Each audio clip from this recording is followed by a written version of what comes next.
he just gets so intimate and close without doing anything.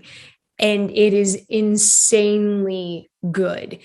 The feeling that comes over you while you're watching this, like you need to literally pause the show at times and have a nice little lap around the house.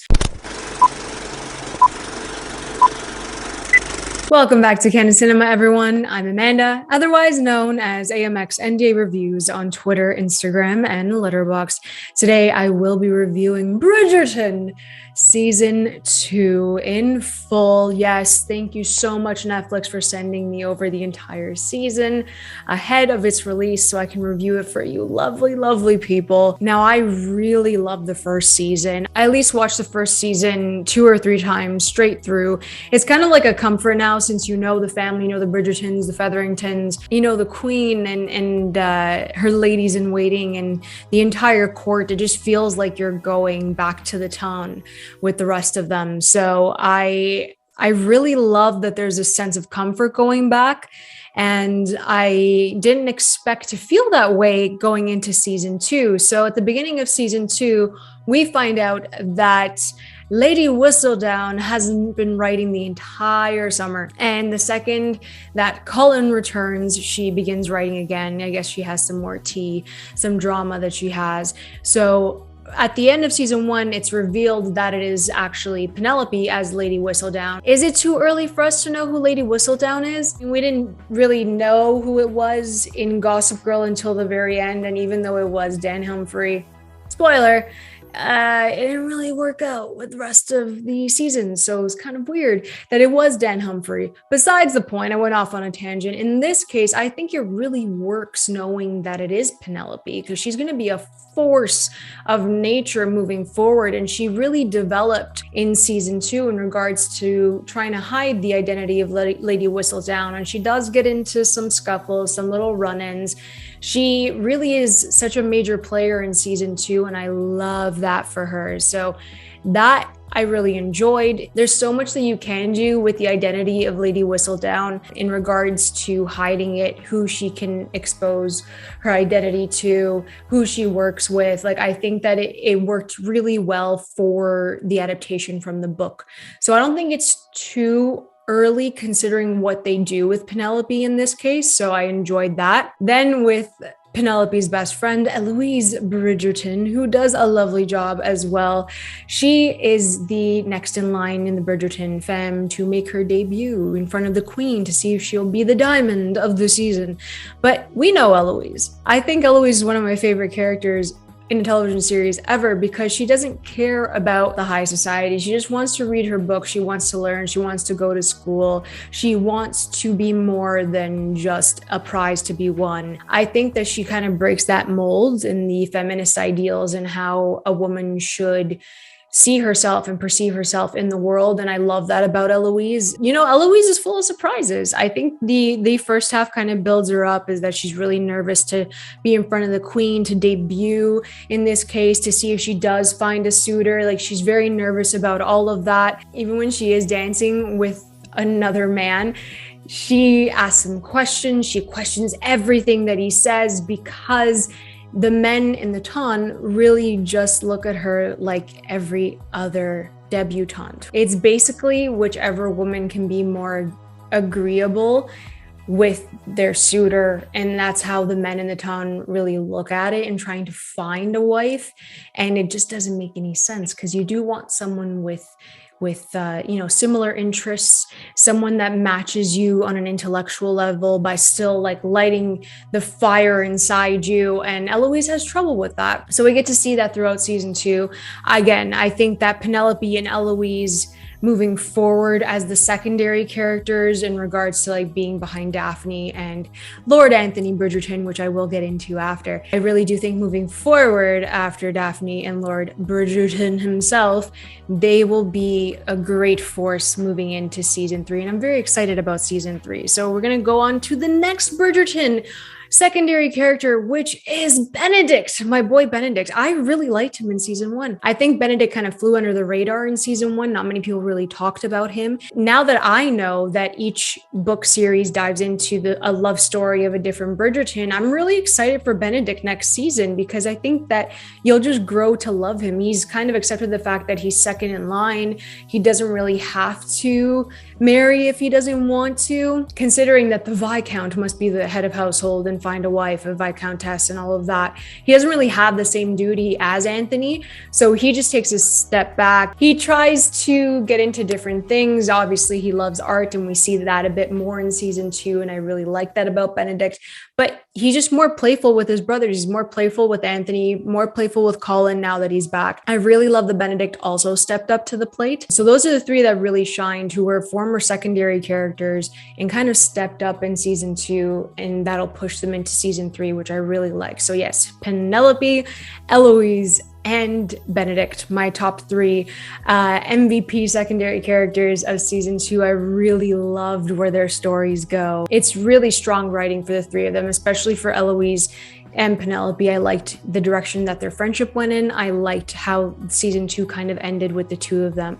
So the 3 of them, top notch. Colin, I'm still not that into as a character. I think that if I see more of Colin and Penelope together, I think I'll like them. But for now, the way that Colin is still hung up on the life that he once had before he went traveling, especially when it comes back to the Ton, and it doesn't really mesh that well with Penelope. I think that they could have chemistry because they're so sweet together. And Pen obviously cares about Colin, so I'm really excited for that dynamic moving forward. Colin really didn't have that much to do in season 2, so I know that he'll come to the forefront as the secondary character, much like Penelope, Eloise, and Benedict in season 3, and then he'll have the push for his own in season 4. So I kind of like the way they're structuring this and building these characters throughout, because we know there's going to be longevity with this series. For me, the standouts of the senior cast, I don't want to say senior because they're older.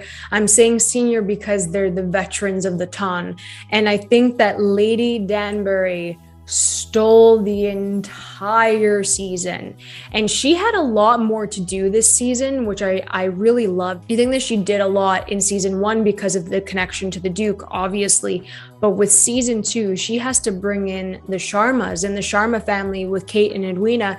She has to make their debut seem grand in front of the Queen for season 2. So she has to tackle so much. There's secrets of their own with the Sharmas as to why they returned. It's a bit nuts. You kind of find out how it is in the first half of the season, but Lady Danbury has to appease so many people, and she also has to be very cunning in the way that she presents her debutantes, her girls, to the Queen and the court. So I thought that she knocked it out of the park. One of the best characters in the show. I really loved her dynamic with Lady Bridgerton and the Queen. The 3 of them together as the veterans of the Ton. I think that it just works so well. But Lady Danbury, she had to take on so much, and she knew everything about everyone and had to orchestrate so much.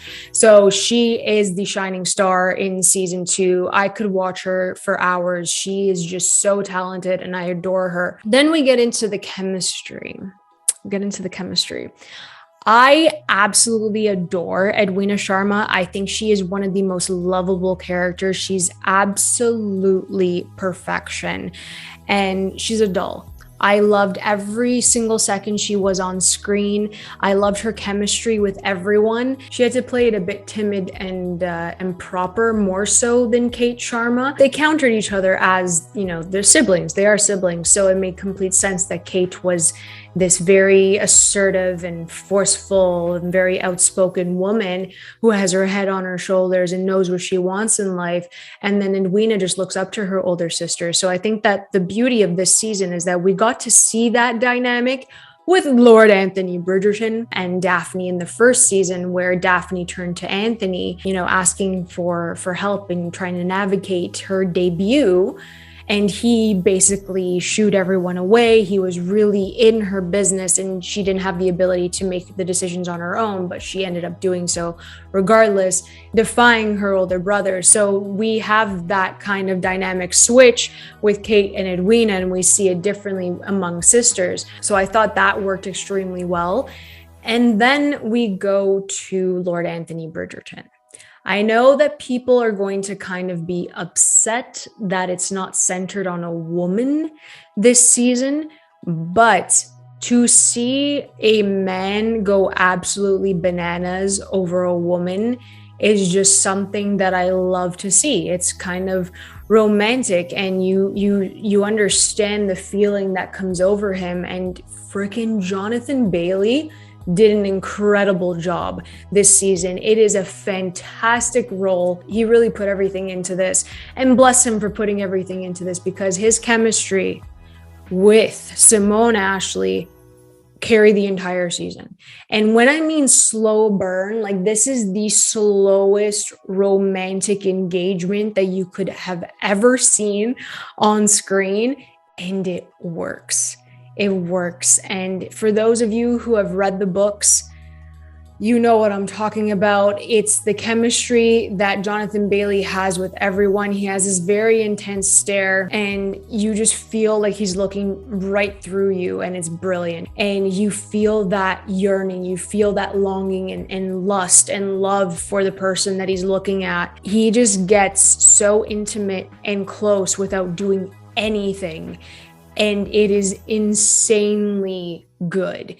The feeling that comes over you while you're watching this, like you need to literally pause the show at times and have a nice little lap around the house, because Jonathan Bailey brings his A game in seducing you through the actual screen, and it's fantastic. Like he did it for everyone. He did it for everyone. So thank you, Jonathan Bailey. He really, God, he nailed it. If you weren't really fond of the Viscount in season 1 because of what he was doing to Daphne, and he had his own little love interest situation going on, this season will make you feel for Anthony and everything that he had to go through at a young age. So it does deal with like mental health. It deals with childhood trauma and how that carries into his adulthood, because he had to take on the role of the Viscount at a very young age. So thankfully, we do get a little bit more of character depth with Anthony Bridgerton, which I really respected and loved. I thought they constructed it extremely well. And the way that each episode is structured will leave you hooked to go into the next one to figure out what's going to happen next.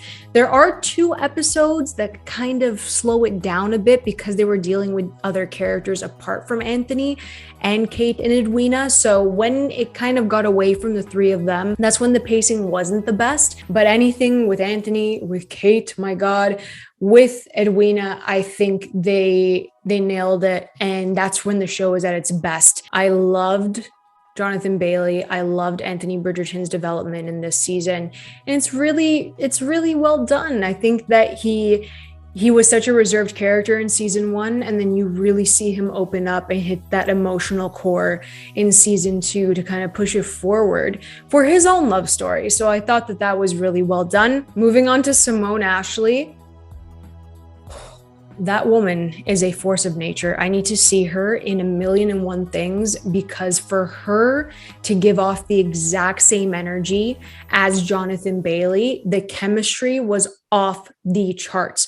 They completely nailed the hate for each other between Kate and Anthony. The hatred was right there. Again, I didn't read the book, but oh my goodness, did you just feel it radiating off of both of them? The chemistry was ridiculous.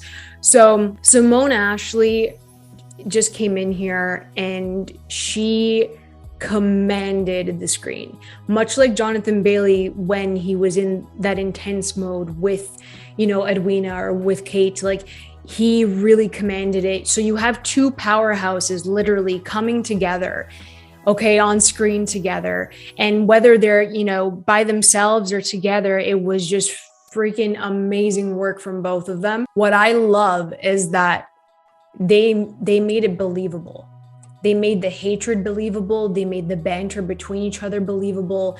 And then we can see that it's just a front to protect themselves. And I love that. There are some great lines that will be gifts, and I can't wait to use them because it's just so funny to see them like hate each other, but also feel so intensely towards one another. And I just absolutely adore this season. For me, I don't know why this season worked a bit better than season 1.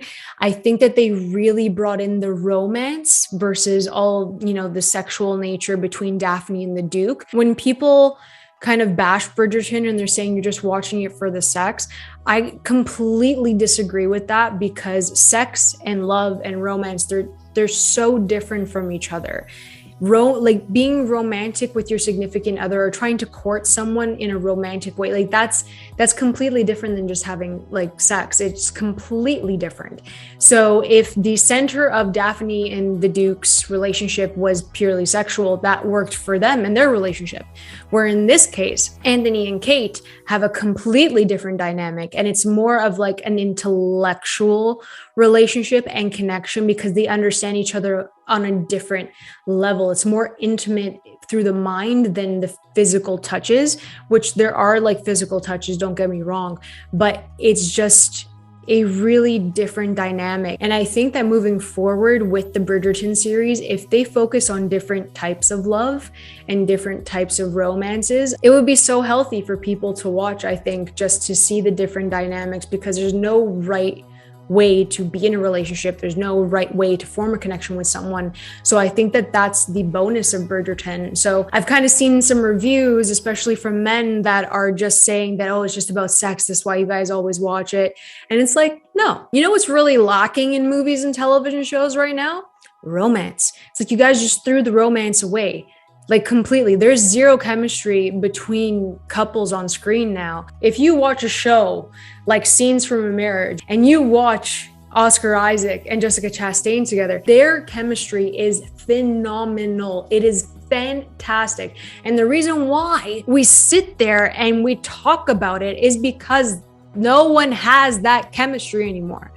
So you take Oscar Isaac and Jessica Chastain level of chemistry and you take friggin' Simone Ashley and Jonathan Bailey's level of chemistry, and you need to spread the love somewhere. You need to, because the romance is something so important and so beautiful and so pure that we need to have that on screen. So when we see it and it's not good, we don't even like look at it because we don't care. But when the romance is good, when the chemistry is good, that makes us like wonder, like, oh, you're still hopeful in trying to find that kind of connection with someone. And that's great. That's so great. I think that hope and love and romance needs to come back to the big screen, to the small screen, wherever you want to see it. That's what's important. Romance shouldn't die because people don't like watching it.